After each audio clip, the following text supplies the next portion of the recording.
I'm Eamon. I'm Merlin. And we're Gay And His Enby. And it is episode 16. It is a super sweet 16. No, we're not talking about that show from the mid-2000s. No, we're talking about so much other stuff. I'm Eamon. That's Merlin. And we're so excited to be joining you for another episode of A Gay and His Enby. We're buzzing right now also because we're recording this on a Thursday at about 6:30 Eastern time as some good news has come down in the last hour. And you can just Google that to see what that news is. Since this is not a political podcast. If you're I'll say this. If you're listening to a podcast called A Gay and His Enby, you know what happened. You know what happened. And you're like us. You're very excited and trying to contain that excitement. But just as we were upset for a different orange to be held from us this week and not getting the OC trailer, we're happy for the potential of a different orange to be held from the public. That's good. Anyway, it all works out. But what are we talking about on this episode, babe? We are talking about a bunch of people on an island who may not have access to oranges, but they have access to coconuts. That's Survivor.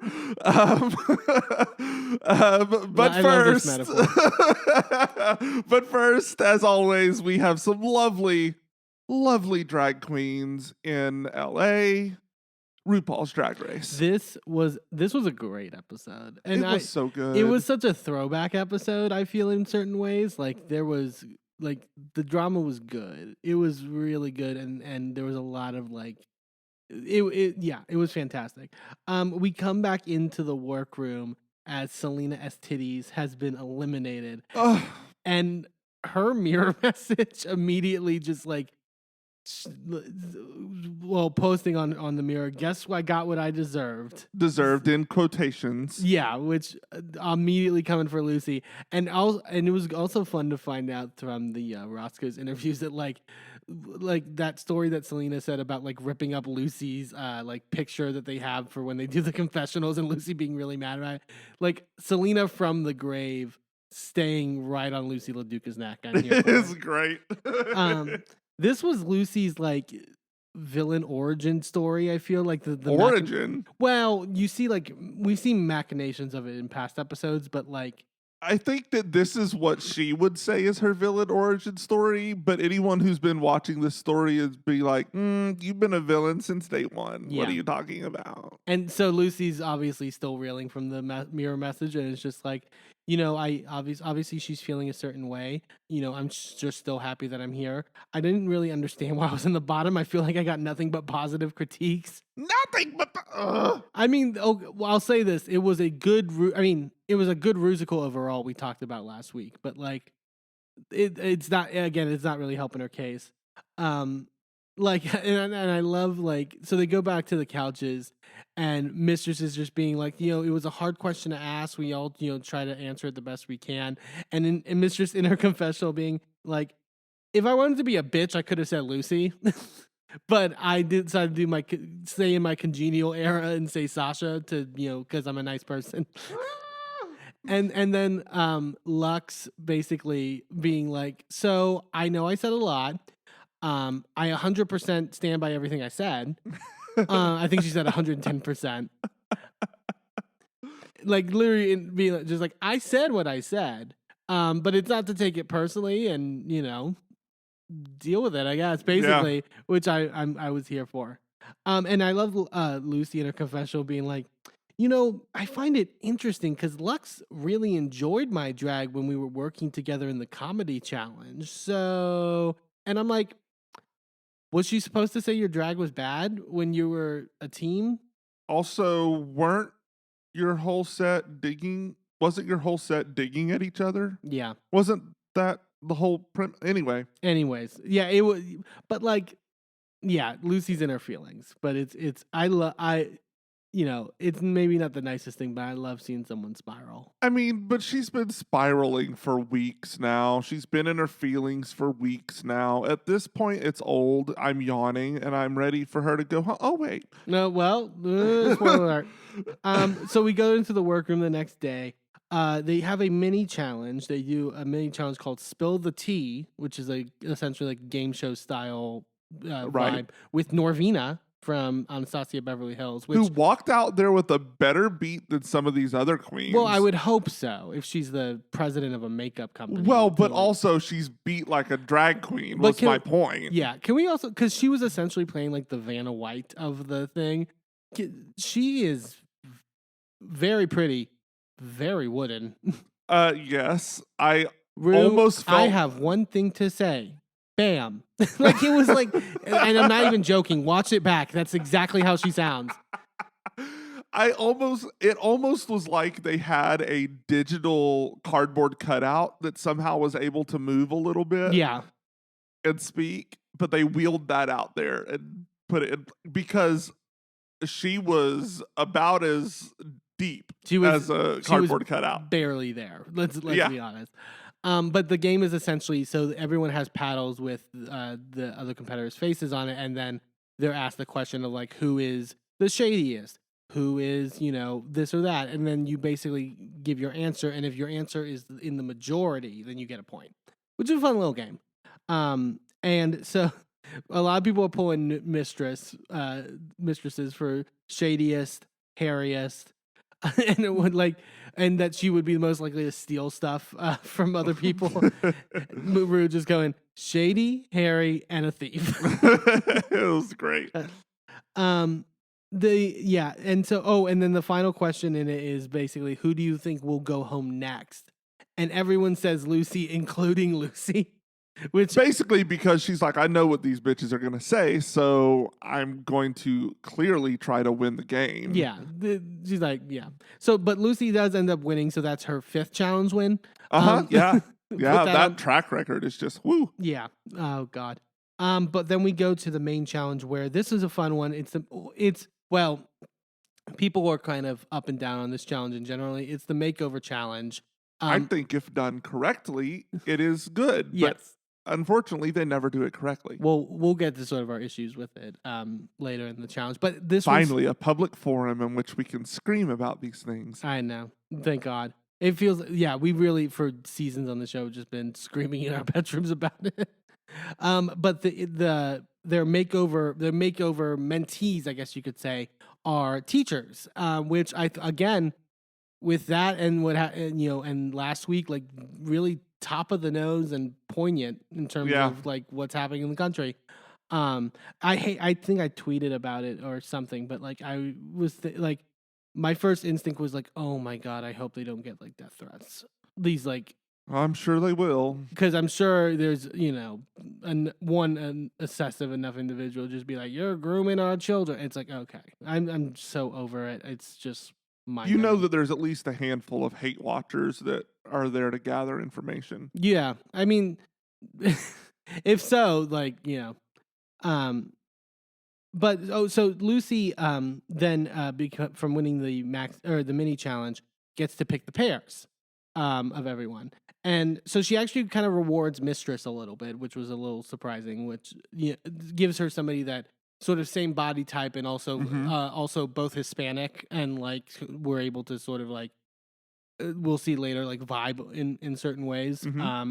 And Mistress was like very happy with the pick, but then she also gives Lux sort of the last pickings.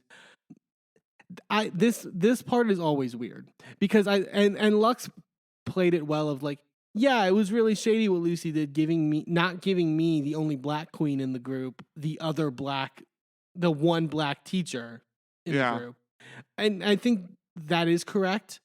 I also really don't like it's kind of mean where it's just like, oh, we left you with the ugly one. I feel like that's like not ugly. None of them were ugly, but it was Lux was left with the more quote unquote matronly one. I didn't even get that. It was just more that she didn't have a like super long neck. Like her shoulders were a little bit more broad and square than some of the other.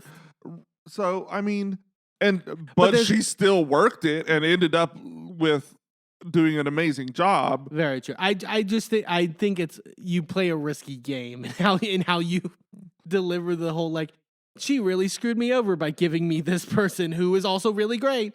It's nothing about you. And so they're getting to sort of talking with their teachers. Like I mentioned, Mistress is sort of bonding with hers of being, both being Hispanic, and also her teacher's queer as well, and recently has come out. And obviously, and one of the sort of overarching narratives I think overall is like it, with a lot of gay people and LGBT people in general and their negative experiences sometimes with teachers, seeing ones that would actually be good representatives, people you can actually go to, people you can actually, have as a support system, is always good to see, I think, at the end of the day. Again, particularly in the climate that we're living in and people attempting to sort of pit teachers against queer students, which is so fucking frustrating. Sasha's also getting ready and is she says she's basically gonna sort of give them a curveball and pad to sort of, obviously you want to pad the person that's sort of more cis to like sort of get those full like drag features. Right, because we usually are getting usually we're getting men in the makeover challenge. Right. Not often. I mean, sometimes it happens. I'd say about a third of the time. But, usually it's men that we're getting in the makeover challenge. And so I thought it was an interesting choice, but I understood why, because again, drag is not just about mimicking a woman's body, but really exaggerating the stereotypical features and kind of almost poking fun at the expectations put on women's bodies. Mm-hmm. I agree completely. And I think like Sasha has always been really good this season of like throwing a curveball and not being like, well, especially when you are Sasha Colby, when you have such a reputation, doing things that you would not normally expect Sasha Colby to do, I think is really smart game wise in terms of, always appealing to the judges.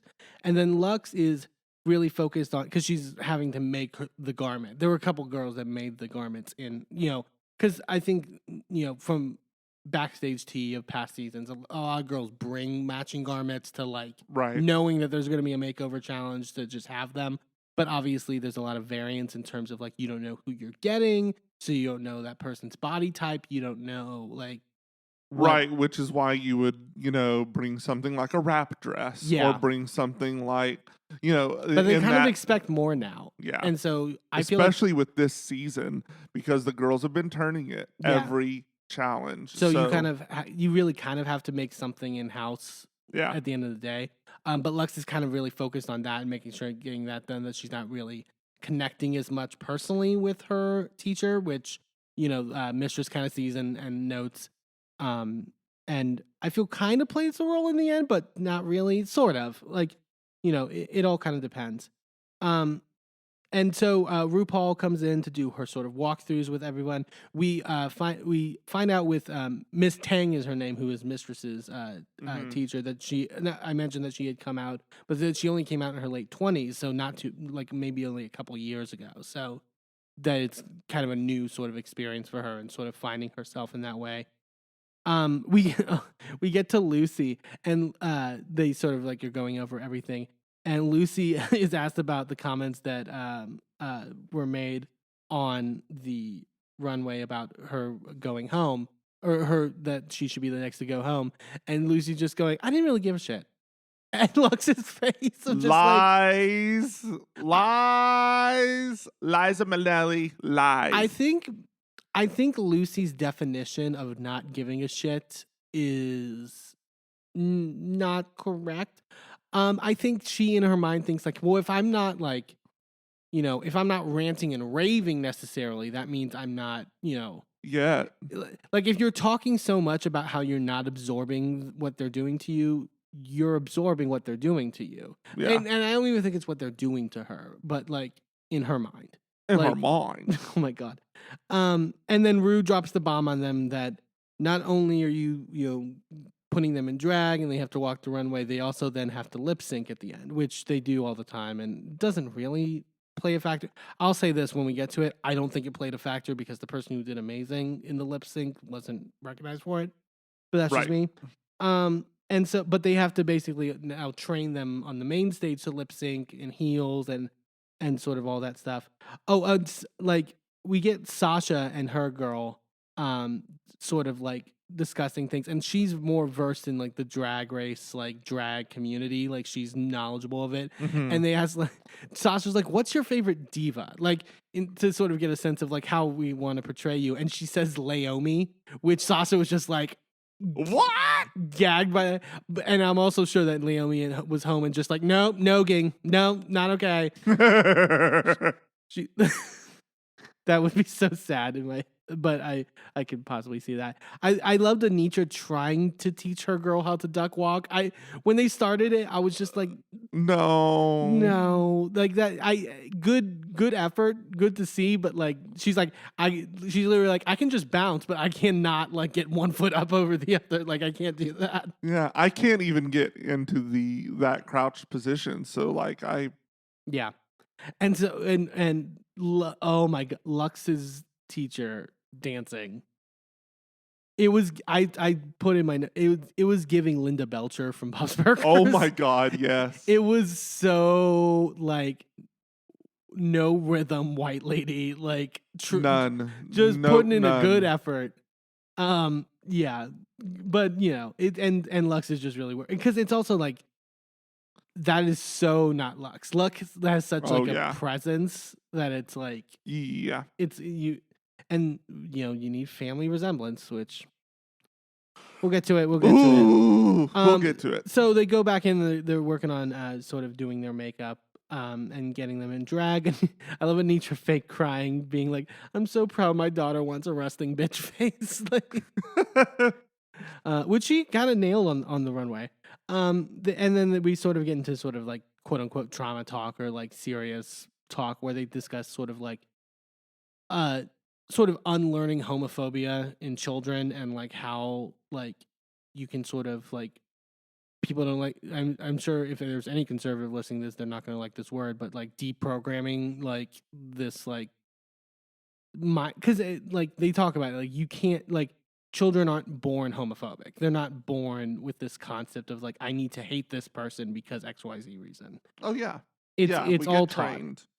And Lux kind of talks about, we get sort of her backstory a little bit too, which I feel like we haven't gotten much of in terms of like her family not being as accepting and that they kind of like what she says they weren't very religious, like typically, like they weren't in terms of her experience, but also still use the concept of faith as like the well, we won't be seeing you in heaven sort of like vibe, right? Which is like it's frustrating when it's also just like you're not even like part of me like I don't feel sorry for those people, but like I feel like I can visualize in my head like okay, if you're sort of, for lack of a better term, brainwashed in a system that tells you a certain thing of how to raise your family and how to like that it's, you know, I can, but like when it's people who aren't even like, you know, going to church every Sunday and Wednesday people, and that's the part where it's just like, what is like. Well, I mean, and that goes into like how much our society is just entrenched and invested into the idea of, I mean, white supremacy, basically. Like, not that Christianity is white supremacy. I don't believe it is. I believe that when practiced correctly is anything can be used for good. Is healthy and good. Like anyone can like find value in that, right? Right. But the pervasiveness of Christianity is definitely due to white supremacy, and it's definitely baked into our society because of white supremacy. Just like a lot of awful things in our society, It's where it comes from. So it's frustrating. Like you said, it's frustrating and disheartening how even if you are not connected to one section of that, right, i.e. the pervasiveness of Christianity, how you're still affected by it outside of that. Yeah. It's just it's it's an interesting case study, and that's the only way you can think about it without getting emotionally involved. Yeah. But yeah, it's interesting. It's disheartening. We have a lot of work to do. Yeah. Oh, of course. And Mistress is shading Lucy a little bit, and they get into a discussion about shade. I love Sasha quoting shade means I don't have to tell you you're ugly because you already know you're ugly. Like, Sasha's great. And also Sasha, I feel I was getting nervous because they were cutting to Lux's makeover, Asia Azul. And Sasha saying that she looked like an Easter Island head. She wasn't wrong, but it's weird how, like, I mean, I guess maybe it was, I don't know when the part of the process it was, but it turned out okay. Yeah, it's so weird because you can't judge a queen by what they look like in the makeup chair. Yeah. Halfway through the process. I know when I'm getting up in drags, which is not often, but when I get in the full beat, you can't walk in and look at me halfway through because I look like a crazy person. Yeah. But towards the end of it, I look good. I know that I look good. You're like, good. No. You look great. No. I look amazing. We get to the runway. And our guest judge this week is Haley Kiyoko, I believe. Is that? I was half paying attention in the intro of this episode, and I could have sworn to God they said Kaylee Cuoco, and I was like, oh, word. And I looked up, I was like, that's not Kaylee Cuoco. Yeah, I was very confused. She's someone in a music group. She's a singer.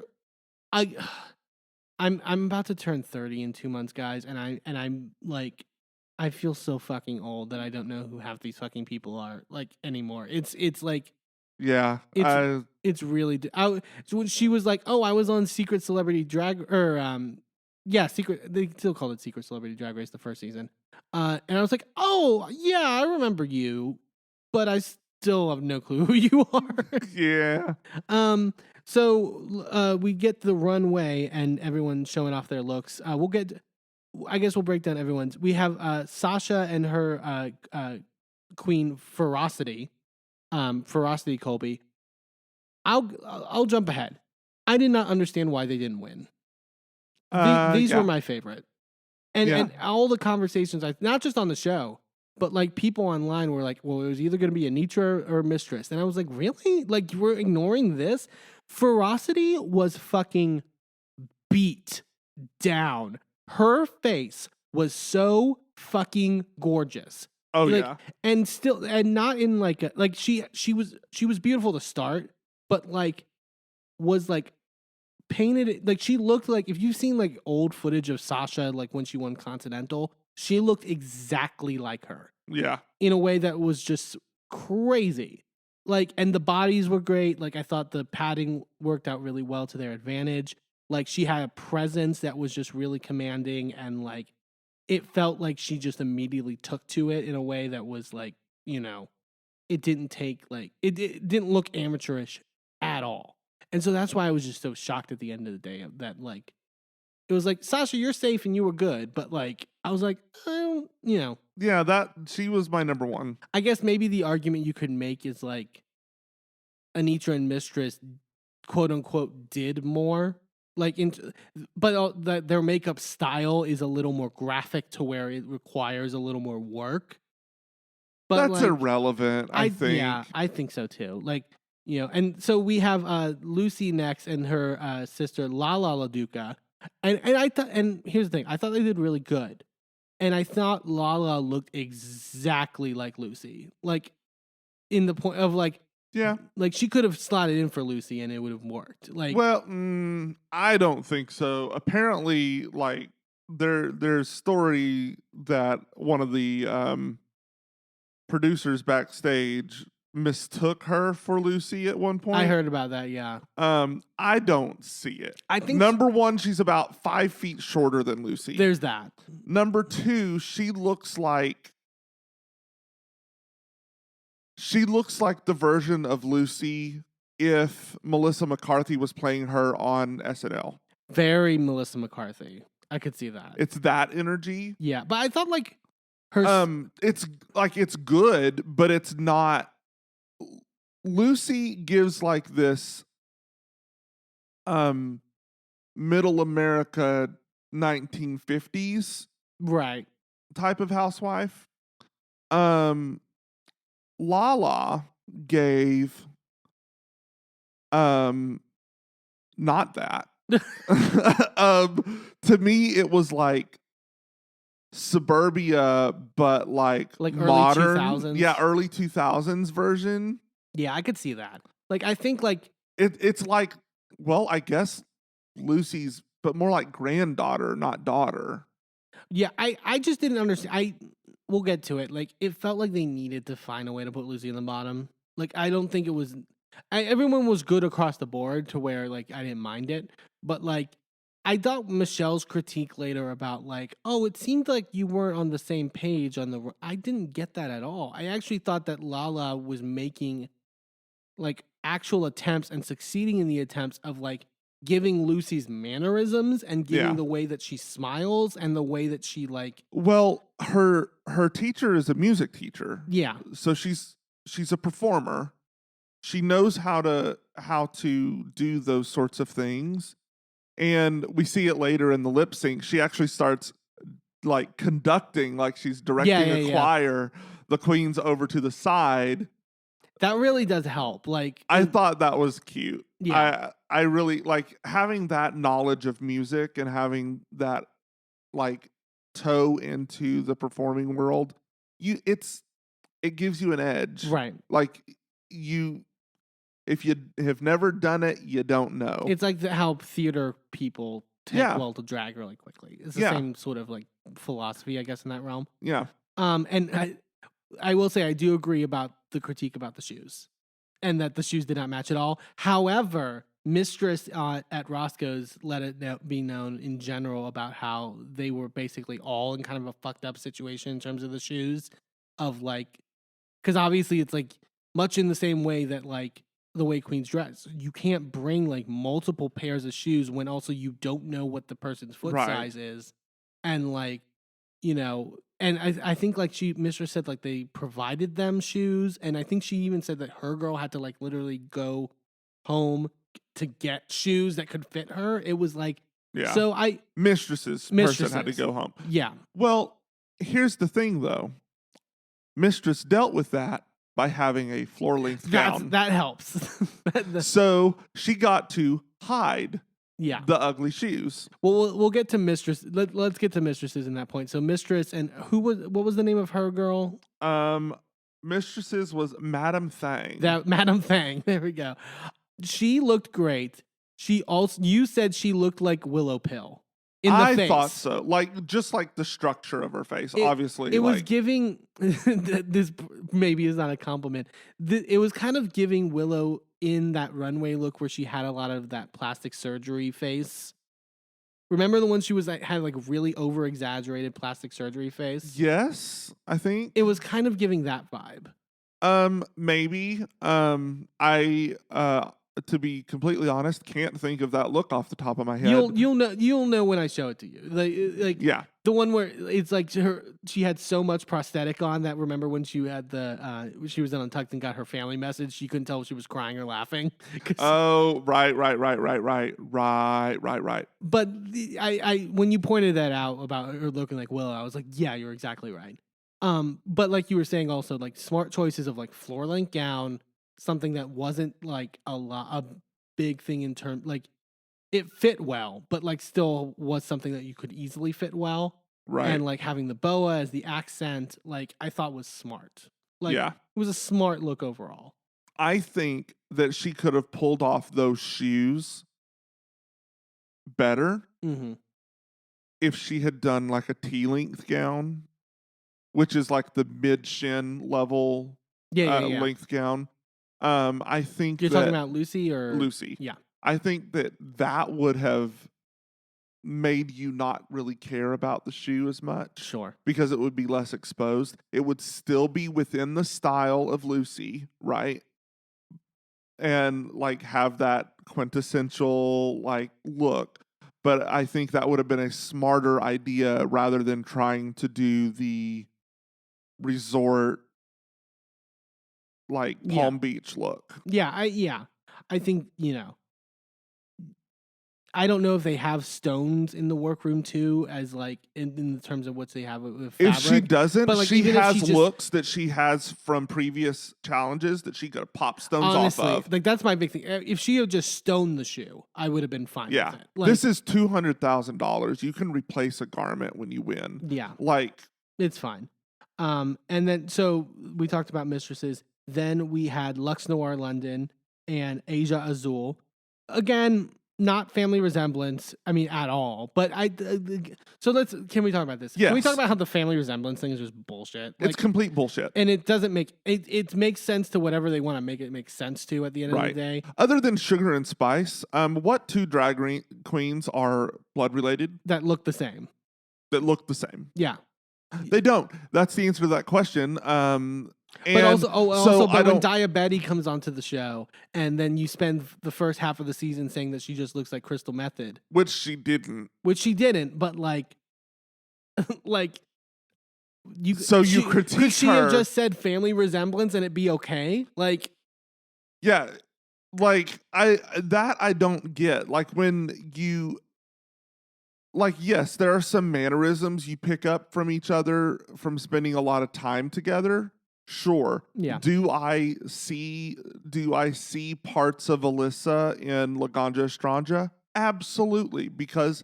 And I see it in Shangela too. But that's so much cooler, and I feel like a better thing to critique of like taking mannerisms or taking style or how you walk the runway, right? Or that sort of vibe, and passing it on to your person. That to me is way more interesting. But part of being a drag mom is not saying this is how you're going to do drag. Yeah, it's finding what works for your daughter. So if your style doesn't work for your daughter, why would you not then coach them into becoming the best version of them? Because that at the end of the day, like, yes, could Lux have lined the look in the blue that was in her Asia's look? Yes, but like it's still not going to be matching. Like, it's still two very different looks at the end of the day because those are two very different people with very different styles. Like, she was never, no disrespect to Asia, she looked amazing. She was never going to get Asia to pull off something where she could wear that sort of like cross top thing with no titties and like, that's not you're not going to put her in something like that. That makes no sense. Like, that's why I don't understand. And we'll get to Anitra's later, but like Anitra, like they literally are just like, so the parts on your outfit that are pink and black, you swapped on the other outfit. And that's amazing. But then okay, like what is that? What's the skill in that? It's like, it's just like I hate this challenge every time because they always go back to this stupid idea that drag queens that are in the same drag family look alike, and they really don't. It's about energy. It's the same thing that is amongst friends. When you spend time with each other, you pick up a saying, you pick up the way that you have a turn of phrase, or your syntax sometimes starts to match, your rhythm starts to match. But that is done over a long period of time and not something you can get over 2 days while you're trying to hurriedly put together an outfit and teach someone how to walk in heels. That's not going to happen. Yeah. So instead, what they should be focusing on is the makeover itself and get rid of the family resemblance bit. Well, yeah, I think what it is that I think the producers in their mind are like, so particularly with drag now, anyone can do drag. Like you can learn how to do makeup on YouTube at this point. Right. So it's like there's, and are there people that are more skilled makeup artists than others? Absolutely. But when you have everyone being so, like we talked about it this season a lot of it. Everyone is so good. Everyone is so prepared and so like on top of things and it's been that way for a couple seasons where like, how then do you critique? And how do you critique on this challenge? The only way to do that in their mind is to make up some like goal that you didn't achieve in terms of this family resemblance bullshit, instead of like, I just feel like I said, I think it would make more sense to make it about, if they focus so much on like getting to know the other person and what they like and what their personality is and what their background is and how to bring that out into their drag, then that should be the challenge. It shouldn't be creating a carbon copy or something that you could put in a collection of like, these are like, twins or sisters or whatever. That's so basic and easy. Boring. And boring. Like to me, the way you fix this challenge, right? You get rid of the family resemblance bit. Because what is the core of this challenge, right? It's dressing a body that you're not used to dressing. Yeah. And putting makeup on a face that you're not used to putting makeup on. And maybe teaching someone how to walk in heels or right, and the teaching aspect, right? So you could still get all of those aspects by getting rid of the family resemblance bit, because then you're forcing somebody into something that doesn't work for them. Right. And then instead, we get a mentor session between the queen and their person, to where they come up with a drag name, they come up with kind of a persona and what they're looking for, a style that they're going to be comfortable with, but also that it makes them feel empowered. Yeah. It should be a mini episode of what Drag U was supposed to be. Or Secret Celebrity Drag Race. Or Secret Celebrity Drag Race. It should be that, right? It should be the idea that drag can bring out a part of you that you didn't know was there. Which is the whole like mantra of RuPaul now at this point. Right. So like it makes the most sense. And like maybe the end result of what you're saying is like then the lip sync that they do actually matters. Like it's not this like throwaway moment, that it's like you're building to actually something that matters. Maybe you get them to pick everyone gets to do a different song. Maybe you essentially just do the talent show. Ooh, that'd be cute. You know what I mean? Yeah. Like, and give them they get to design their number or whatever, and that's the sort of, to me, that would be more entertaining at the end of the day too. And also, you would have more chance of fuck ups, and more chances of like things that you may go wrong to make it more interesting. I think you're onto something. I think that's. But do it that way, and if they're doing the performance like that, I would say make it a pairs performance again. Bring the mentor into the performance. Sure. Because I think that will make the other person feel more comfortable. Didn't they used to do that, like when they would ever do like lip syncs for like the makeover challenge, that you would have to do it with the partner? Usually that's what they've done. But this year they just did it differently. I also want to know. So Azul, also, we can't miss the fact that she looked exactly like Jennifer Coolidge, but also doesn't know who Jennifer Coolidge is. Which everyone was just like, how do you not know at this point in the year of our queen? I think it makes sense. 2023. Maybe not in 20, but Jennifer Coolidge has recently had her renaissance outside of gay culture. I feel. I mean, maybe, but she's always been like, she has, but she's never gotten the recognition like that until recent. How do they pick these people? Like, do they apply to be? Do they get nominated? Well, she seems straight. Well, sure. So that's what I mean by that. But there's a lot of straight people that are like observe culture, right? Like especially a lot of straight white women. Let's just say it that partake in queer culture a lot. Like, so why would it be out of the realm of possibility for all of these people to know who Jennifer Coolidge is? Yeah, I'm saying. I mean, if you don't know now, you should know by now. And so we also got to get to Anitra and Electra. It was fine. They look good. Yeah, they look good. Moving on.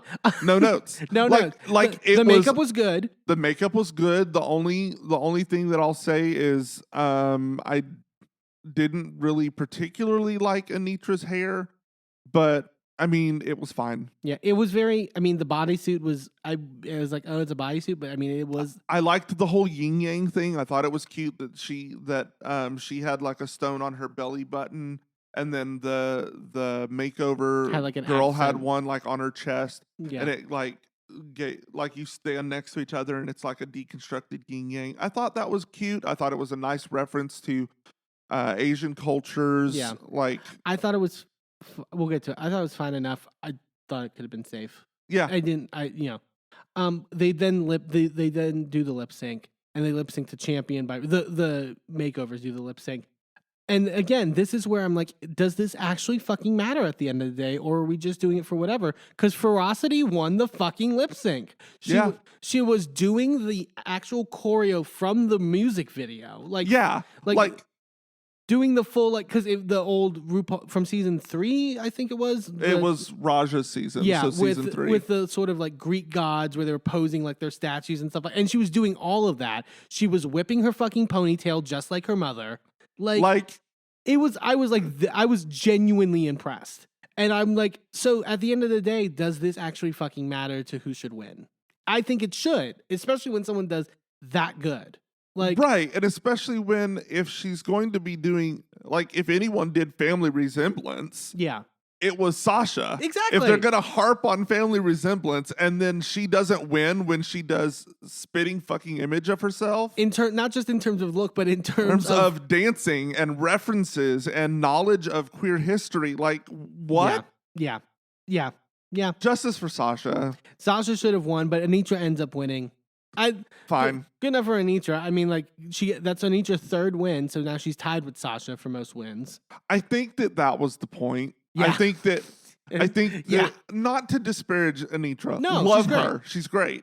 And I think that it really and truly does come down between her and Sasha, between who's going to win. Yeah. So, I mean, I understand the producers wanting to up that tension by making them like on an equal footing. Because if they had given it to Sasha, she would have 4 wins. She would be unreachable. Yeah. At that point. So I understand from a production point of view, but I've already ranted on this show about how I don't think that production should be putting their little fingers in who wins and who doesn't. Right. Like I think it should be an actual fucking competition. Yeah. Because otherwise, why are we here? Otherwise, we'll just put everybody's pictures up on Twitter and go, this is the one that won. This is all their looks from the season. Just do a Brant Steele's simulation. You don't get that reference. People might get that reference if they're listening. Okay. Yeah, sure. I hope that our listeners, you know. I hope that our listeners enjoyed that as much as I did not. Yes. But in the bottom 2, we have Lucy and Lux, obviously. Not just the fact that this was like, okay, these are the people, that need to be in the bottom, but like obviously the big showdown between these two. I think it's correct. Lucy, well, Lucy doesn't agree with you. I don't give a fuck. She's like, I am just shocked to be in the bottom. She's shocked? She's been shocked this whole season. Like I don't get being shocked. I get having like maybe I shouldn't have been in the bottom. I feel like this person I did maybe a little bit better than this person, but like to be shocked that you're in the bottom is if like you thought you were gonna win, and based on the critiques, like you got negative critiques. Like it's I don't whether get you it. think they were deserved or not, and I think there's an argument to be made in this case whether they were nitpicking too much or whatever. But like, like it's crazy. But and also Lux like full on like stretching before like, and I'm not just talking about the full like crack knuckles like little. She was full on like Zen mode like she was fucking like it was crazy how much she was stretching to like prepare for this. I think it was less about stretching. It was more showing off. It was more about psyching up Lucy. Yeah, it was like, which is not that hard to do. I mean, Lux knows what she's doing. She's a smart bitch. Yeah. So, like, I'm not surprised that she's like, I'm going to do some last minute mind games here. Yeah. And so what's the song they lip sync to? It's from that Haley Kiyoko girl who's the guest judge. But what was the title? Sure. You're good girl, something about girls' night, something for the girls. Let's hear it for the girl. There were girls. It was about girls. I remember that. I'm gonna look this up. So anyway, Who Runs the World? Nope, not that one. No. For the Girls. It's called For the Girls. I was there. Sure. Yeah. Lux killed it. As Yeah. I mean, just full energy, like fire. Like she like gave this like look to Lucy at one point in the lip sync where I was like, yeah, it's over. She's mopping the floor with her. And Lucy did fine. Like it wasn't. Yeah. But it's like you're particularly the type of song. It was like this is Lux's playground. This is yet another position where you could feel the producer. Not that I don't think that Lux would have won in any situation. Yeah. But they clearly stacked the deck in her favor. Yeah. And we're like, we know you're going to win this, just but let's just throw some pearls under Lucy's feet just to make sure. Yeah, exactly. You know, let's showgirls this a little. Lucy ends up going home. So she's a little choked up on and you know, obviously I think Lucy's a good queen and I'm just exhausted and all that.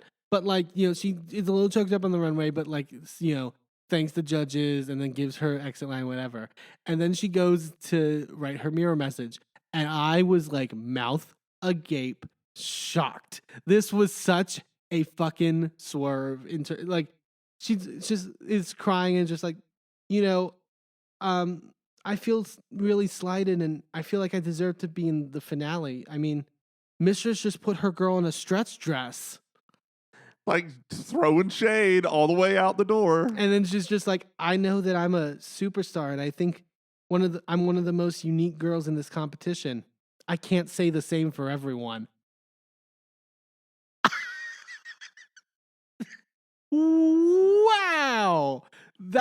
She only said that because Lux called her generic. But that is how you exit. Bitter as hell. That's how you do it. I miss a bitter exit on Drag Race. Like, it's so good. I cannot wait for the reunion because that's gonna be amazing. And I mean, a good villain moment of just like from enjoying it from a reality perspective, but also like proving Mistress's point. Yeah. Like from what last episode about how you're not real and not authentic. And Mistress was saying at Roscoe's of just like, I get casted as this bitch and this like, you know, I'm a bully or whatever for saying shit that you're saying in you know, when my back is turned. And like, It's like, she got a point there. Like. But I think that in the edit, which oddly enough, next episode is called Blame It on the Edit. I think in the edit, Mistress is vindicated. I think it's pretty obvious that. Sorry, go ahead. I think it's pretty obvious that Lucy was delusional the entire season. Not that she wasn't good, but that she just wasn't stepping it up all the time. Yeah. And I think that there were times that she deserved to be in the top 3 conversation and she wasn't.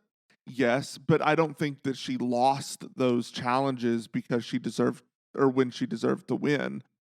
I just think she deserved to be in the top 3 and deserved a little bit more recognition than she got. Yeah. And I think that perhaps if she had been in the top 3 more often, even if she didn't win, even if she won exactly the same amount that she got, you know, all 5 of her challenges, if she had been in the top 3 more, I think she would have felt more seen and more valued. Yeah.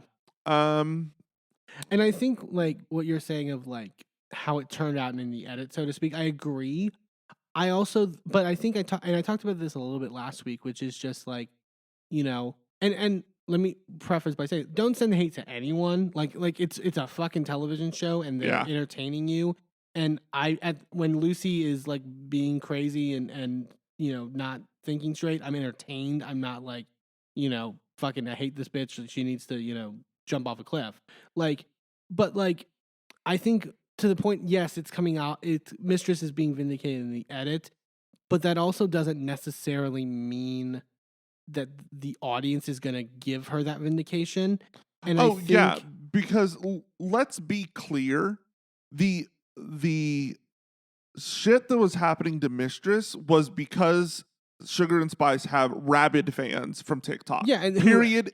End of story. That is all. Right. Like she did not deserve all the vitriol. She did not deserve to constantly get her account shut down by Instagram. Like, all of this stuff is because hateful twinks. Yeah. And I think like and that's not on Sugar and Spice. And that's either, not on Sugar and Spice either, because they called that shit out when it was happening. And also they they recognized Mistress shadiness. Like, it wasn't like they didn't take it personally. And I'm not saying Lucy couldn't have been in her feelings. She's allowed to feel however she wants to feel. But I think, like, I talked about it last week about how it felt like the casting of like Mistress and Lux as these bullies. When, I'm sorry, I think there's a certain responsibility you have to play when you're saying that about two people who are part of communities that get such vitriolic hate on this show for doing almost nothing and being cast as bullies. Like, I think, like, you and we saw, like, even Jax got that a little bit on Twitter for like having that moment with Spice. Like, you know, or I think it was Sugar. Either way, fun fact, can't tell them apart. You know, that happens with twins. So, like, when you're a person of color or you're a plus size queen like Mistress is, who is also a person of color, even though she has lighter skin and can pass as white, we do need to acknowledge that she is a person of color. Right, but I'm saying, but like, we see it with plus size queens too all the time on the show. Eureka got that same shit, and she's white. Yeah, so and it's like they're such at risk of getting this vitriol from the fan base for doing almost nothing on the show and being casted as a bully, that I think while you're allowed to have your feelings, if you're Lucy LaDuca, like, I think you need to take caution in some of the things you're saying. Right. And also acknowledging certain privileges you have in terms of what you're allowed to say. There's not going to be like this. Yeah. There's no rampant, like, after this moment by the mirror, there's been no rampant, like, fuck Lucy LaDuca, like, Twitter hate campaign. And that's for a reason. And I think that's frustrating as a viewer. I'm sure it's even more frustrating when you're the actual queens and, like, dealing with that shit. Like, I just think, like, it's on the audience to be more conscious completely, and it shouldn't be. I think I don't like putting any of the onus on the queens for the most part in terms of this stuff. I just think in Lucy's case, like, to, like, at the very least acknowledge it and acknowledge that, like, I was able to say shit that you guys, you know, were also saying, but then you were cast in a certain light, and, like, and it's not even just like.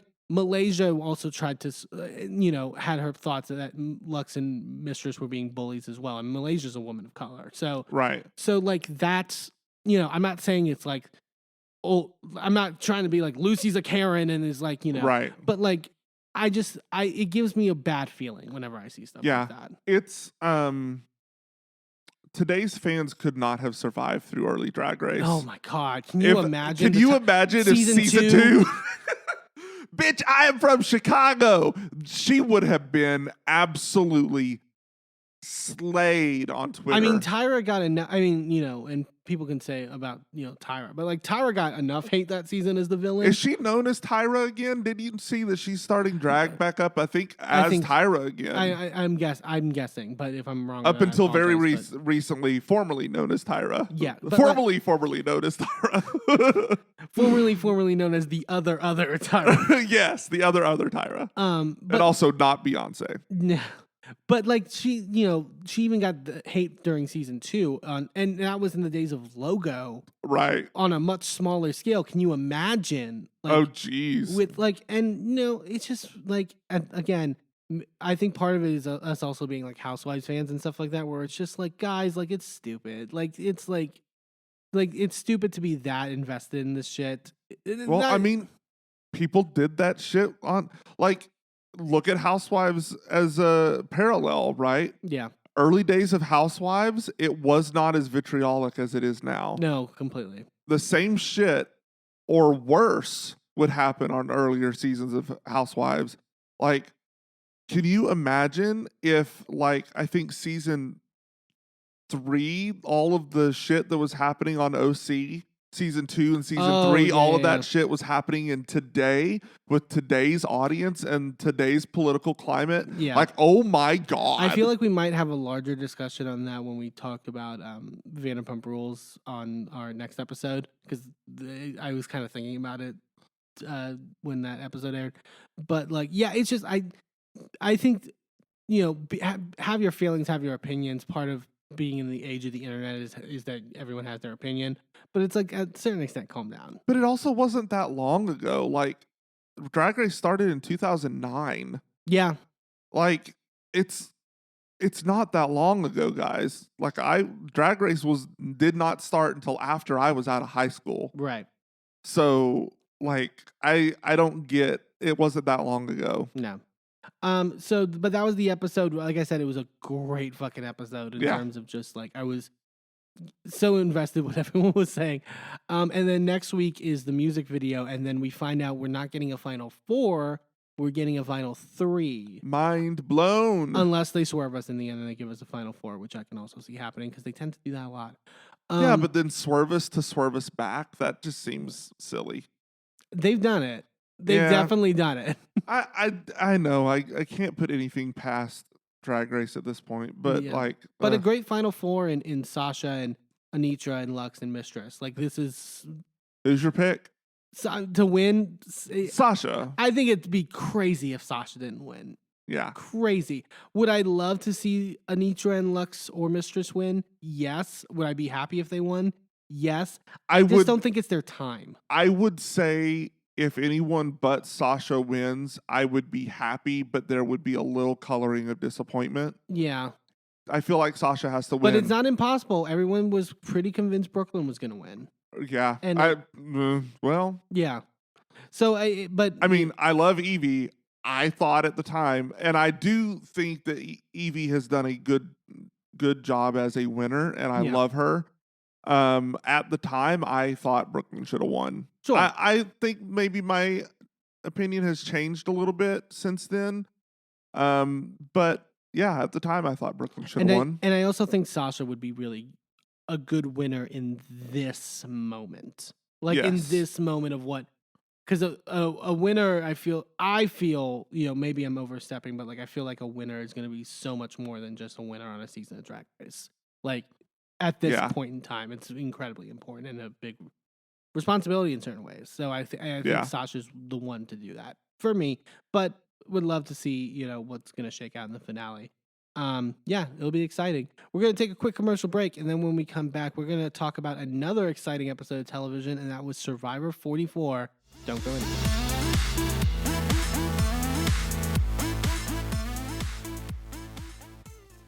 Well, hello, friends. I'm your pal in the mainstream media. And I'm the Riz. And, Riz, it takes years of strenuous, dedicated training before you're worthy to step inside a professional wrestling ring. But it takes even more time to develop complex, highly astute opinions about professional wrestling. Am I right? That is correct. Yes. And you know where we can find that? Yes. On the Wrestling Mayhem. That's right.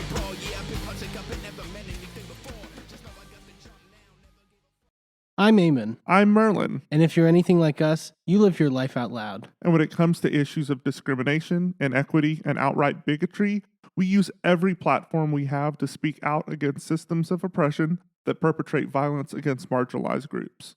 That's why we are so proud to wear designs from the Survivors Know merch store.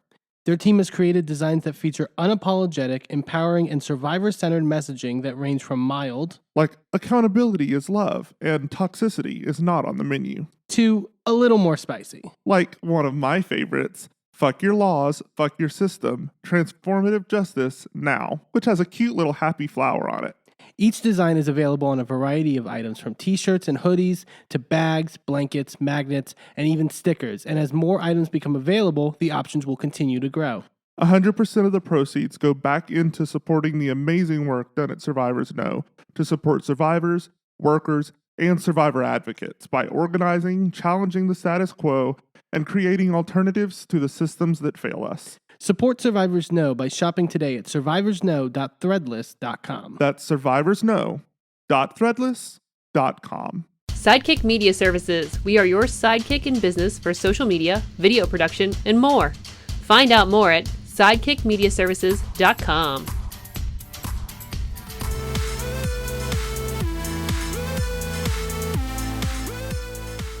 Welcome back to A Gay and His Enby. Let's settle on down in Fiji for a little tropical getaway in Survivor. Really calm episode. Nothing, nothing to talk about. No, it was a crazy episode. Yeah, it was pretty. Wow. Yeah, we had our feelings. So Tika returns from tribal after Sarah got sent home. Obviously Yam Yam is still freaking out about being on the outs of the votes. Rightly so. And him and Carolyn, you're getting into it. And like, I really appreciate, at least with this tribe, like the Tika tribe, like with the casting this season, I love that people are willing to sort of play out conversations in public. Like in the open group with, I know there's only 3 people right now in the tribe, but like in front of everyone, and we see it more later in the episode. Like Carolyn is not the person to just like be like, well, I can't say anything until we pull this person. It's like they're just going to talk about it in the open, which I kind of appreciate at the end of the day. Like it feels more real and lived. And Carolyn is basically like, this is why I flipped. Like, imagine if you were in my shoes about like I was being left out of conversations. I felt like, I felt like I was going to say she felt like the third wheel, but like she phrased it as I felt like the third turd. and Yam Yam like, you're not the third turd. I mean, it was literally they literally named the episode after that. Yeah. It was I cackled when I saw that. Imagine if you're just like a casual viewer and seeing that episode title and just being like, okay, what am I watching? I mean, I imagine that people say the same thing about what I choose to name our episodes. Especially our good, especially Mr. Mike Sorg over at Sorgatron Media. Yeah. Our amazing host for these podcasts. Look, is very entertained by your episode titles. My naming convention is, as I'm editing the episode down, I just, a phrase or something that really jumps out at me as extremely funny, or like something that we said in unison, and that really something of that nature is what I name our episode. And also when Merlin edits the episodes, and usually I'm in bed by then, and so I'll literally wake up in the morning, see the episode, and just be like, why did you name this a delicious bag of dicks or whatever cornucopia it was? Cornucopia of delicious dicks. Yeah.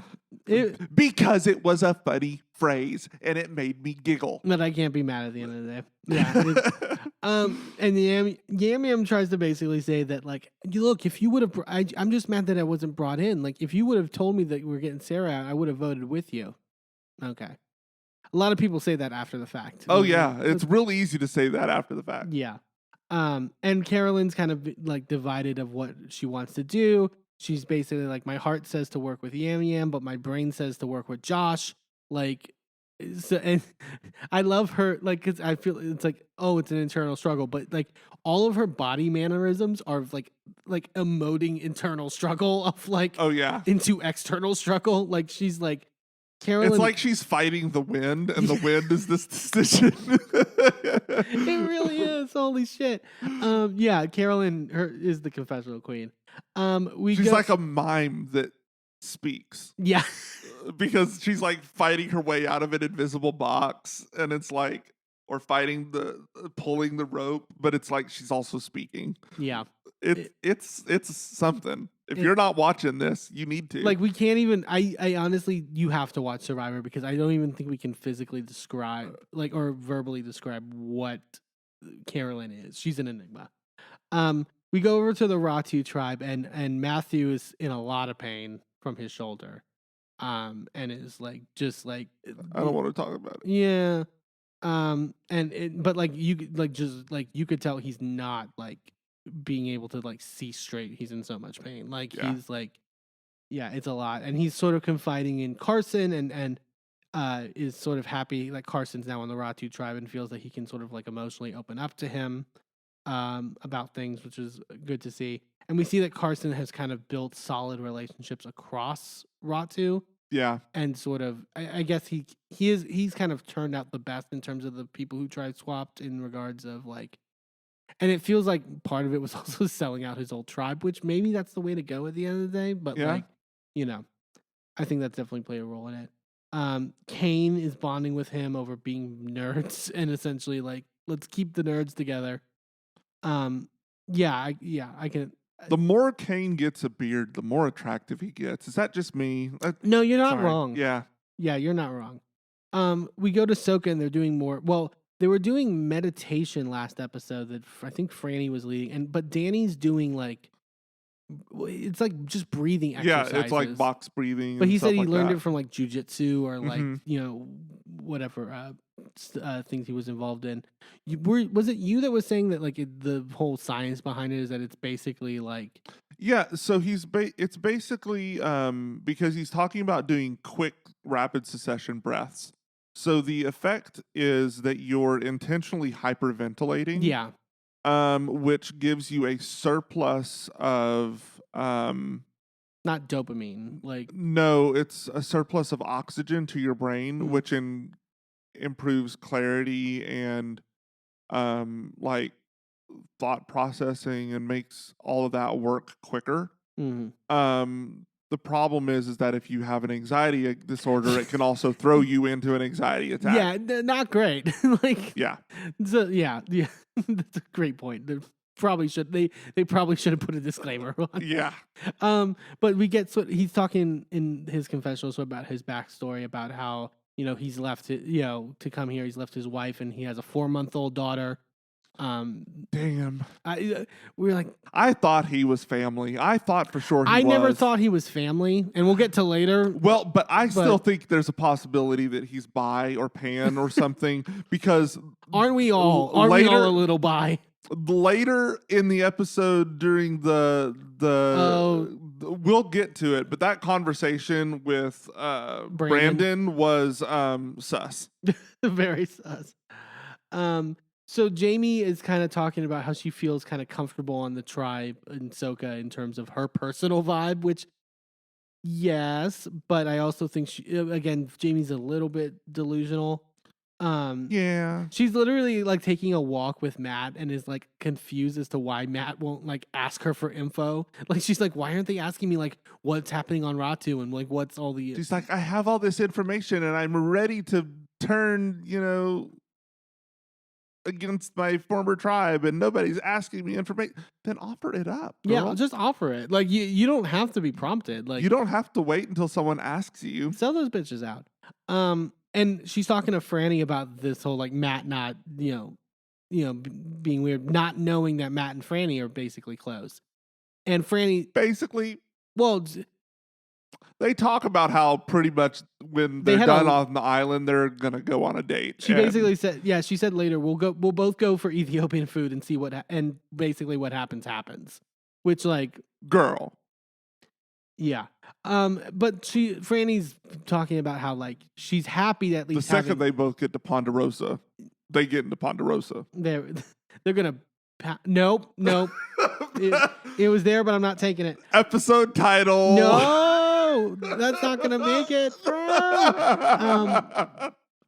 Franny is essentially being like, at least if we have Jamie here who doesn't know. It isn't on to the fact that me and Matt are close to where I can at least like, because at this point, like everyone else on the tribe knows. So it's like, it's kind of hard. I'm still so confused by Matt, but anyway, continue. Yeah. I think it's like, I was thinking about it also with Kane and Carson. Like, is it just when you give nerdy vibes that can be mistaken as being family? Maybe, but I think that it's also because people that are nerdy already. There are nerds that are straight. Sure. I think that that's pretty accurate, but I also think that nerdy people already feel on the outside of society, so they don't feel like they're not losing anything to explore themselves. Yeah. That makes sense? Yeah, I can see that. We go back over to the Tika tribe, and Josh and Yam Yam are sitting together, and Yam Yam's trying to do damage control, basically, and man, like, are you basically like things that Josh is mad or whatever about everything with what happened, and he's like, you're fine, you don't have an issue. He's like, Josh just straight up going, I'm fine, I just don't trust you, like very matter of fact. Where I was like, that's good. And Yam Yam thinks that Josh is taking things way too personally, and it's like, I didn't think so. I thought it was very much a look, we're cool, and I think outside of this game we could be really good friends, but while we're playing this game, I don't trust you to have my best interest in heart. And that's fine. I shouldn't trust you to do that because we should all have our own best interest at heart. Yeah. We get to it later with Josh, but I feel like I got a better understanding of him as a person. Like I feel bad like a couple episodes ago being like, I don't know who this person is.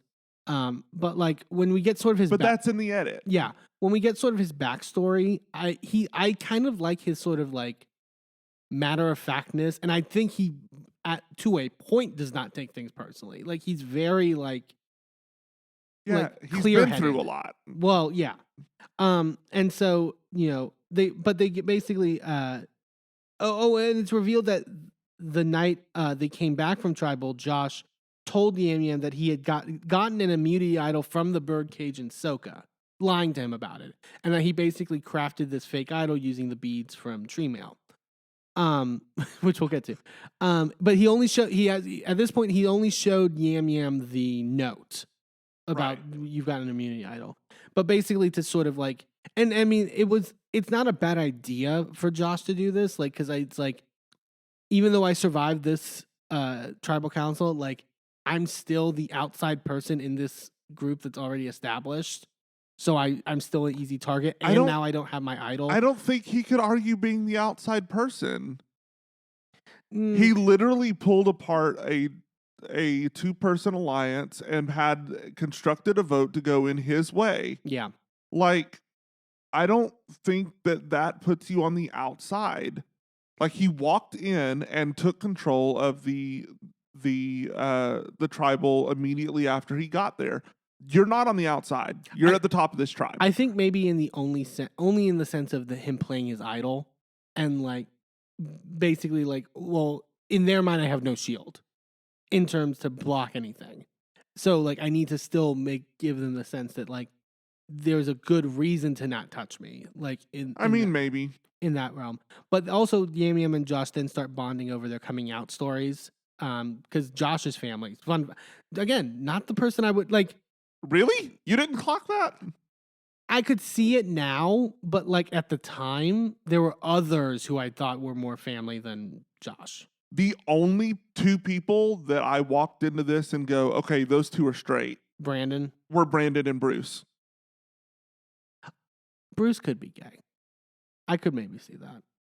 Everybody else, I was like, yeah, no, they're in the Alphabet Mafia somewhere. As far as the men, yeah. And Yam Yam kind of talks about how he says he hasn't come out. Well, no, he phrased it. I forget. He's never come out to his mom. Yeah, he said when Josh asked Yam Yam if he had come out to his mom, he said, I never came out to my mom. Which makes it seem, you were pointing out, like, I think that sounds like his mom is dead, and I don't know that if that has been revealed already or not. Yeah, I can't know for sure, but I do agree that it kind of gave that vibe. And it gave a finality to it, like never. It's not happening because I no longer have the opportunity to. Yeah, and talked about like part of it was that he never sort of found himself attractive in many ways, to where he didn't really date a lot, and therefore like, I kind of resonate with this of like same. Like if you don't have a partner, right? What's the point of coming out? Like I don't think that's true, but I think like that's something a lot of people feel. And it's why I get so frustrated with people who are so anti-dating someone who's closeted. Like, I understand not wanting to go back into the closet yourself. Right. But I also understand not wanting to come out until you have a reason to. Yeah. Does that make sense? Like, so I don't feel like someone being in the closet is a reason to not date them. No, I agree. And I mean, yeah, it's like in many sense, I feel like you should try to keep things as expansive and as possible in terms of who, right, in general, but I totally agree. But Josh is now more trusting of Yam Yam sort of after this conversation, and now it's like we should go for Caroline. So, which oddly enough, I was like, no. Oddly enough, it feels like right after that, Yam Yam goes, okay, well, let's fix things with Carolyn. well, yeah, we'll get to that. We go to the immunity challenge, and it's basically another obstacle course. Another obstacle on Survivor? It's shocking. Ugh. They're all In the pre-merge? Ugh.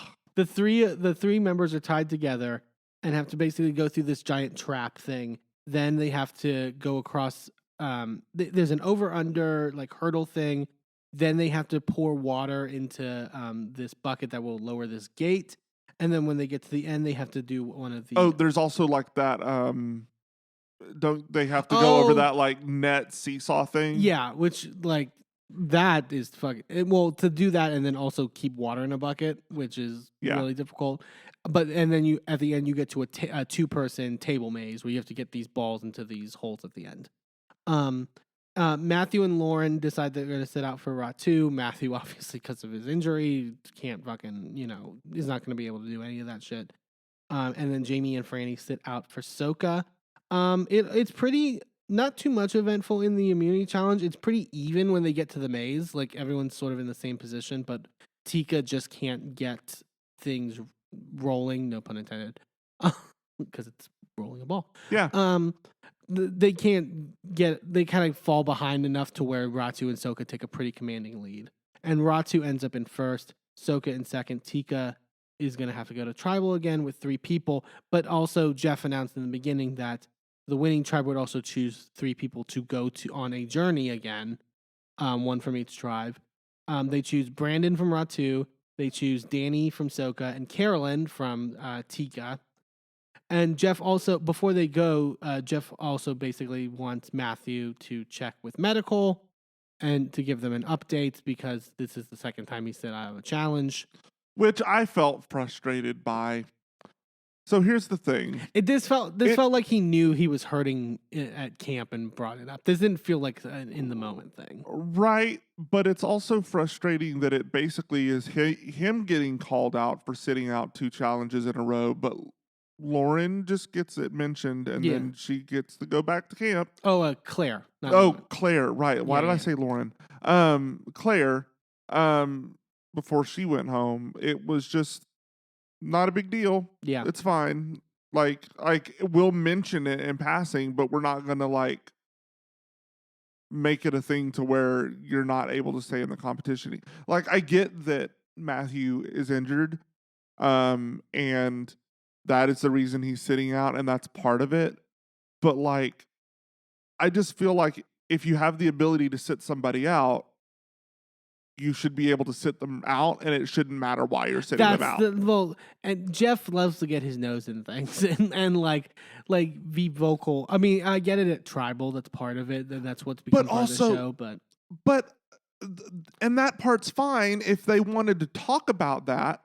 But as long as their team keeps winning and he keeps staying in the competition for that reason, he should be able to stay in the competition. Right. It shouldn't have been you've been sitting out for 2 times in a row. Now we're going to reassess this injury because you've been sitting out. Well, we'll get. It's a punishment for having not gone to tribal and had a reason for you to go home. Yes and no. I agree, but also so he talks to medical basically, and they're basically kind of concluded of he's not getting enough nutrients, obviously, because you don't eat a lot when you're on Survivor, right? And because of that, you can't really repair the soft tissue if there's a major tear, when you have a dislocation, and so it's just obviously it's not gonna heal in the quickness that a normal tear like that would heal from a dislocation. So that's why he's in so much pain. The part where I sort of disagree with you on it is that they leave the decision up to him seemingly. Jeff basically says, we're going to leave the decision to you whether you want to keep going or whether you want to go home. This wasn't we're medevacing you right now moment. Sure. I also felt like if he wanted to go home, he could have called medical. He didn't need them to pose the question to him. Sure. And I also felt like it was a little bit shady to secretly send someone on this reward thing. Oh yeah. When the whole reason he's not healing is he's not getting food, And and then literally literally they get a feast. they get a feast for 3 people who don't need it. It was so when that happened, you pointed. I that was out. so like, mad at that. Like that is so bad. like you didn't have to have that a secret. You could have literally said, "Hey, this is what's happening. You're getting 3 people to go," and then I'm sure if he got food in him, he would. I'm sure that everyone there would have agreed.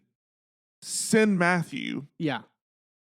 Like everyone would have sent him, and he would have. Now, would he be able to do the individual challenge? Because spoiler alert, we're getting merged next episode. Right. So would he be able to do the individual challenges? Maybe not. Maybe not. But at that point, you can medevac. At that point, you can medevac, or you can make the decision of like. But also at that point, like, why isn't it then like, okay, then you have to focus more on your strategic gameplay, like right, like that should be the story, I think, in terms of everything. Like, I'm sorry. There have been people who have won this competition who do not perform well in challenges. Sandra sits out all the fucking time. Like, she sat out almost all. Like, why does it matter? Yeah. The point is outlasting, outplaying, and what is the other one? Outwitting. You can do that with a bum shoulder. I feel like, and his life was not in danger. He was in pain, but he could get through that. Yeah.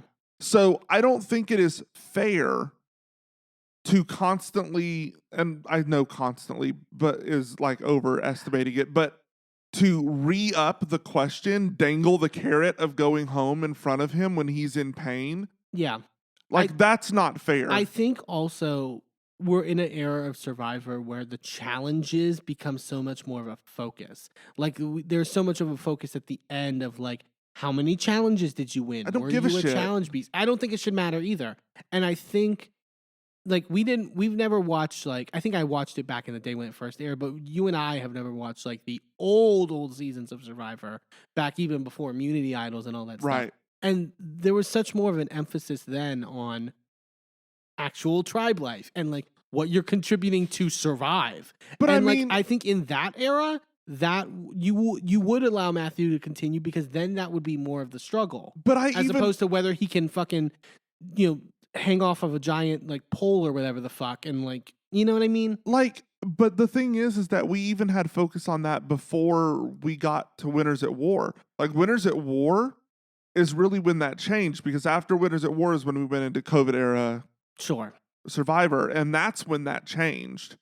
This short form Survivor, 28 days instead of 39, 18 players instead of 20, like, that's when it changed to this focus on the challenges and not the tribe life. There really is not enough focus on it. And I would say even before that, but like, yeah, like I really think there should be a more focus on like what you contribute to camp. They make it like such a throwaway question at Final Tribal now, to where it takes like 30 seconds to answer and there's no dwelling on it. Like, we also don't get any of the focus. Like, we don't get like really food reward challenges anymore. No. There's no focus on like having to the stuff between the challenges. Like, we don't get. You haven't lived until early seasons of Survivor when Elizabeth Hasselbeck is, so excited because she won 2 fucking Reese's peanut butter cups in an auction. Like, those were the fucking days. Like, you see survivors scooping like peanut butter out of a jar and like just eating it in their hands, licking like, chocolate cake off Cerie's fingers. People getting angry and like dumping the community rice in the fire. Go back to that shit. That was good shit. Like, that was reality television. It's like they wanted to get into, no, we're a competition show. No, fuck that. Yeah. Like, that's half of it. But the other half is the social experiment, and we're getting away from that so much. Yeah. It's very frustrating. I agree. Back at the Tika campus, Carolyn's away on her journey. Josh and Yamiam are talking. Josh, in his mind, like, he's like, I don't want to play 2 idols in a row. And so basically, I need to convince Yam Yam that we need to take Carolyn out. And at this point in things, Yam Yam literally goes, "Look, I'm throwing her under the bus. I'm throwing her under the submarine." He's doing like a beep backup noise. It's great. And basically, their strategy is like, let's, when Carolyn comes back from their journey, like, oh, did we even talk about the feast? no, we're gonna get there. We're gonna get there. Oh, is that after this? That's after this. Basically, it's like when Carolyn comes back, see what she tells each of us, and if she tells us a different story, then we know she's right. lying. So then they do a walk on the beach, and they arrive at what's called a sanctuary, where it's basically like there's no twist, you just get food and you can talk. And Carolyn's happy about this. Carolyn is basically, Carolyn is willing to just like divulge anything at this point because she's just like, I got nothing to lose. She tells them about Josh playing his idol. And she's like, oh yeah, the other two should have got one too. By the way, yeah, yeah. They sort of are on that understanding, and so they're all like talking or whatever. And then Danny's like, yeah, I think this is we definitely can take this to the end, as he's talking to Brandon. Completely ignoring Carolyn's. Danny and Brandon are fully having this like, we're gonna be a like not even just like let's work together. Like it was almost in the sense of like we should be the final two, and they're saying it right in front of her. And Carolyn is not even like hiding her frustration. She's just like looking back and forth between the two of them with her jaw on the ground. Yeah, and like they're ignoring that she exists. Like at one point. And this is what I was talking about him being sus. Danny says, I really want to inspect your tattoos. Oh, yeah, because he has like Achilles or whatever on it. To Brandon. And Brandon, to be fair, Brandon does have some good tattoos on his right arm. Yeah. So does Carolyn. Has a full sleeve of colorful tattoos. He doesn't care. He doesn't give a shit about her beautiful tattoos. I loved the Twitter. Survivor Twitter was great at this moment because it was just like, this is I thought the best tweet I saw was like, this is literally the experience of every woman who has ever been in STEM. Like, yeah. like this, like just paying no attention. Oh, and when Danny also makes the comment about like working with Brandon of like, like people like us, the people who are like comp beasts and like the strength, we rarely win. What? Okay, Harry Styles. I think Carolyn literally at one point goes, "You guys like." You guys win all the time. Like this idea that like I would say it's pretty even between like, I guess you want to say like strength and more like quote unquote nerdy people, but it's still even. Like there's a good chunk of Survivor winners who are like meatheads. Like Carolyn was literally that meme. You know the meme of the goat is like eating and chewing and then like stops and stares at the camera with his mouth open, just like mid chew. It's like literally what happened. Is like, you see this shit? Is this like she literally stares at the camera like, really? Even Brandon at one point says oh, you'd be someone to keep around because you haven't really proven yourself to do well in challenges. Like right to her face. And the audacity. Carolyn is so good. She's just like, that's great. Like, I'm really glad you're telling me that. And Carolyn in her confession was just like, at this point, I want Josh out. Because they also, I think they actually mention that they want Josh involved as well, or is she making that up? I can't remember. I don't remember. I was too busy cackling. But she's just like, I want nothing to do with this bro out session. So like, I need to work with Yam Yam and get Josh out. I think it's just because Josh has like defined muscles. Yeah, and is more like, well, also Josh, even if he's not considered strength, is more likely to be aligned with them in terms of like their vibe than Yam Yam, who is visibly gay and like, plus size. Yeah. Like, so Carolyn's literally like whispering to Yam Yam and just being like, we're good. Yeah, gets back to camp. And Josh, like every time Josh turns his back to them, she's like, we're good. We're good. And then like the, what is that even symbol? Yeah.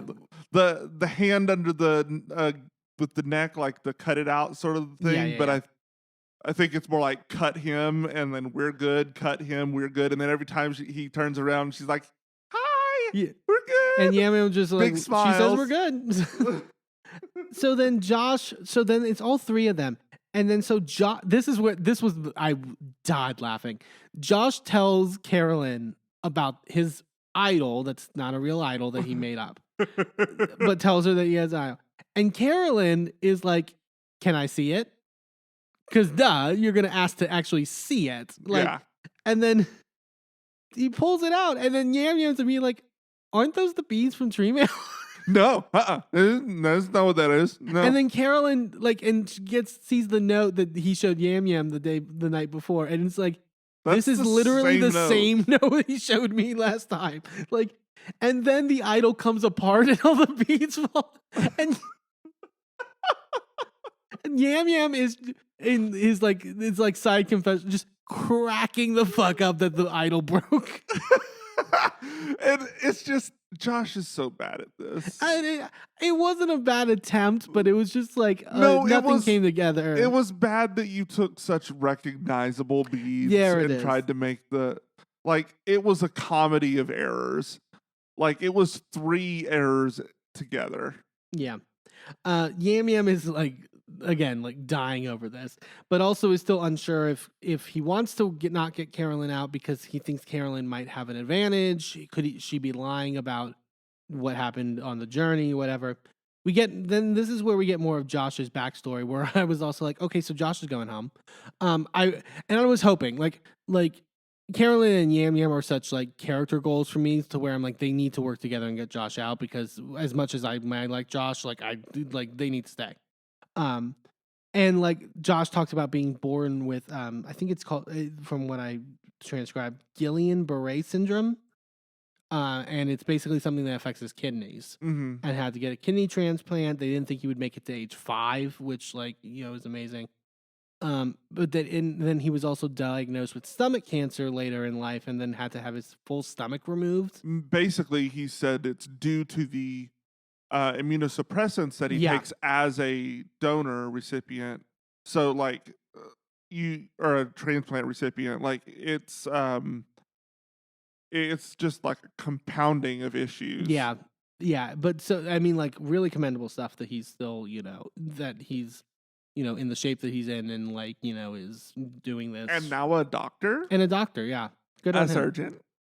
Carolyn is basically like a physical therapist. Yeah, they're gonna go to tribal soon, and Carolyn is like pleading with Yam Yam, like, and apologize to him, and it's like, I'm sorry for what genuinely sorry, but we need to work together. I can't with the bro out shtick. Like, I need, and like, I love how radically honest she is. That's my thing. Like, you don't have to like be overly strategic. Carolyn's strategic in the moments that count. Like, in the moments where it's about connection, she knows how to be genuine. Yeah. And to, like, that's to me the best way to play the game at the end of the day. Like, when you are I think people come onto the show now so focused on like being the strategical mastermind, like fucking Carson, like however many episodes ago, like, selling that narrative. It's like, I think like part of being a good strategic person, having a good social game, is what you do as a social person in everyday life. Yeah. Using that here. See, that's why I think Suri is so good. Yeah. Like, and it's moments like this where I'm like, maybe I could do good on Survivor, because I like to think I'm not as kooky as she is. You might disagree, but I definitely feel like I'm radically honest like that. Yeah. And I think that is so unconventional in the way to play the game that it would be refreshing, and maybe I could do well, at least on the social game. I know I couldn't really keep up on the physical challenges. I have a shit ton of joint issues. Yeah. But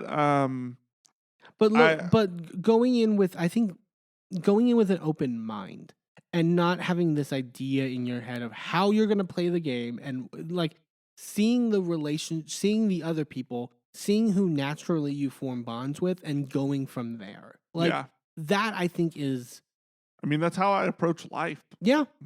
That's how we should be approaching life, is making the connections that matter, and the ones that don't, like, Fine. Yeah. So they're getting ready to go to tribal. They're all sitting around the campfire. I clearly this is like the okay guys, we got to get set up with the cameras for you to carry the torches moment. Yeah. We don't see it. And then Jeff comes in the boat, and as soon as I see the boat, I'm like, fuck! I know what was happening. Yeah. So he comes to the camp and basically tells them that Matthew has left the game Yeah. because of his injury, and that there's going to be no tribal. Right. And so, Josh has this moment of celebrating and then immediately going, "Oh, but I do feel bad for him." like I shouldn't celebrate too much. But I'm frustrated because we had an elimination the first episode, even though Bruce went home. Yeah, I think maybe it's because they want to keep it to 14 episodes. It's because they were in the merge. It's because they were going to be going in the merge next episode, and they wanted to have 12 players going into the merge, not 11. Not 11. Yeah. So if this had happened last episode, they probably wouldn't have skipped the elimination, and they would have gone into the merge an episode early. I guess that's maybe the thing is you can't have 2 medevacs pre-merge.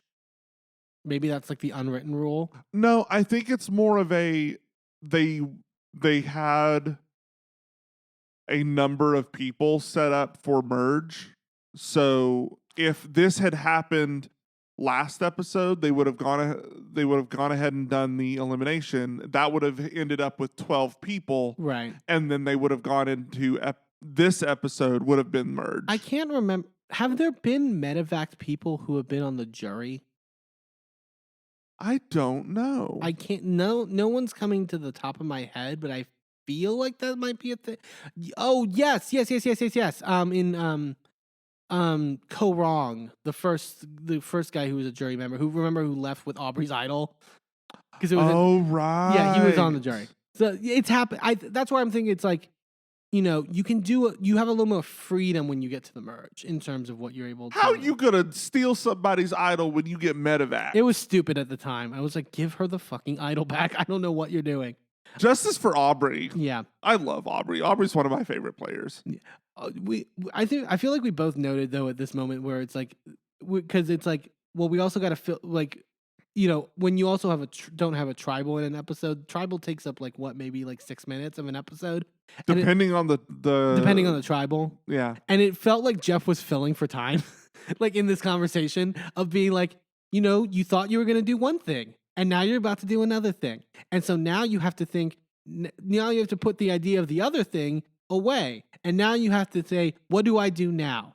And so rethink. It was he was just repeat. It was like somebody trying to reach the word count on an essay. Yes. It was oh my God, you're saying the same thing over and over and over again. Stop. Yeah, it was bad. It was they were filling for time. And so, and then at the end, they all hug and Josh goes, I think Carolyn says Carolyn's maybe set has a feeling oh God, I'm exhausted or whatever. And Josh goes, girl, why do you think it's such a bad thing? And Carolyn jokingly goes, because I was going to vote you out. Because I wanted to send you home. And clearly as a joke, but I love that that's Carolyn's humor. Yeah. It's so funny. It's the radical honesty. I love it. It's refreshing. It's wonderful. Yeah. Yeah. So that was Survivor episode. Sad to see Matthew go.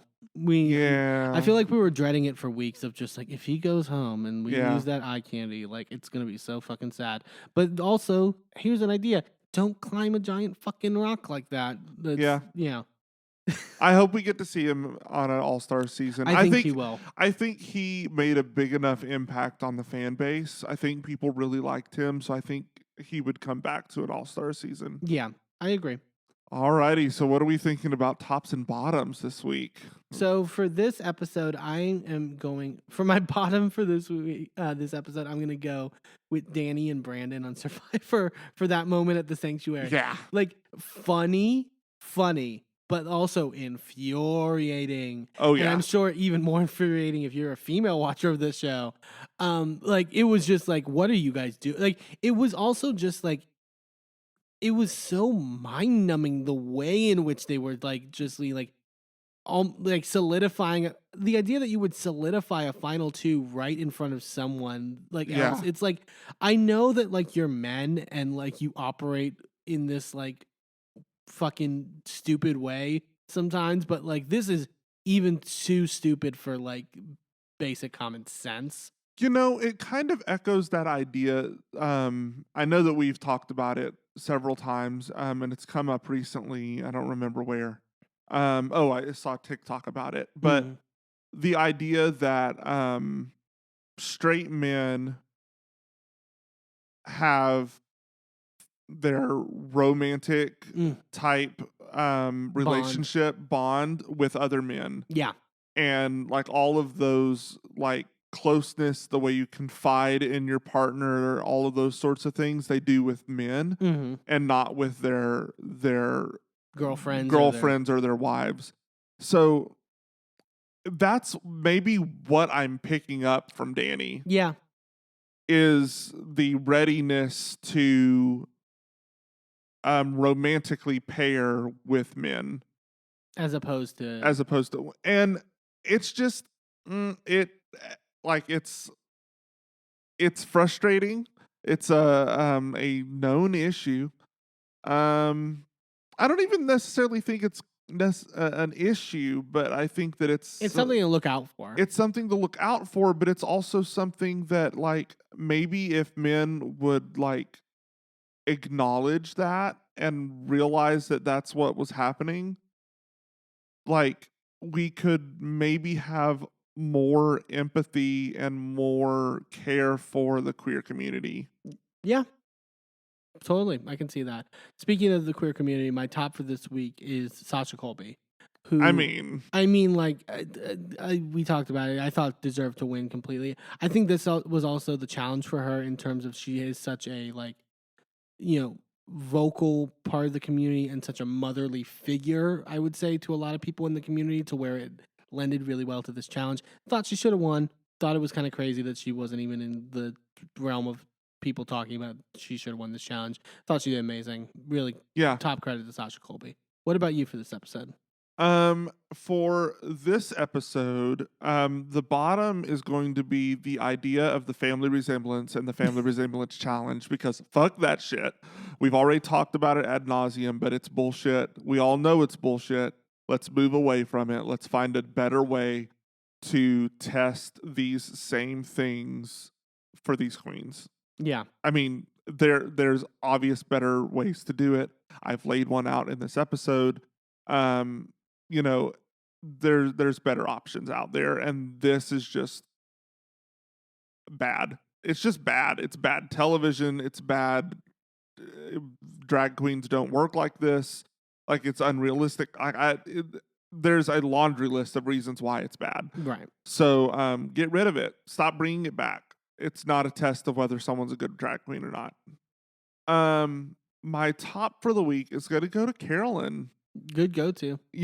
She's really killing it this season, and I'm really enjoying watching her just be everything that she is naturally out there. I know that we thought maybe at the beginning of this season that some of this was put on, or maybe it was, due to drug abuse in the past, maybe, but like, I think she's just a kooky, lovely person. And I'm really enjoying it. And I'm getting the same energy that I got from Marianne. Yeah. On I think it was 42, right? Survivor 42, and she ended up winning the season. And I think Carolyn's my pick right now. Like, if I were to pick anyone on this cast that I would want to win, it's Carolyn. Yeah. I think far and above. I think there's a couple other people that could be end up in the running. I think Matt might end up there. And I think we'll have to see, because they haven't given any of the other ladies a whole lot of screen time. Right. So I'd like to see more of how they navigate this merge. And I think we'll see somebody else emerge from that. But I don't think that they would be dumb to let Franny and Matt both last much longer. Yeah. One of them needs to go home. And if they're smart, they'll get rid of Matt because he seems to have the more potential to get to I also the end. wouldn't mind necessarily getting rid of Matt so we can have a man go home, not medevac. Yeah, that'd be great. That would be really nice to see. Hey, thanks for tuning into this episode of A Gay and His Enby. Join us next time for more of our recaps and hot takes. And be sure to subscribe and leave a review wherever you are listening. And check us out on our social media at A Gay and His Enby on all the platforms. A special shout out to Shane Ivers, who wrote Pulsar, the song we use for our theme. I'm Eamon. I'm Merlin, and we're out. This show is a member of the Sorgatron Media Podcast Network. Find out more at sorgatronmedia.com.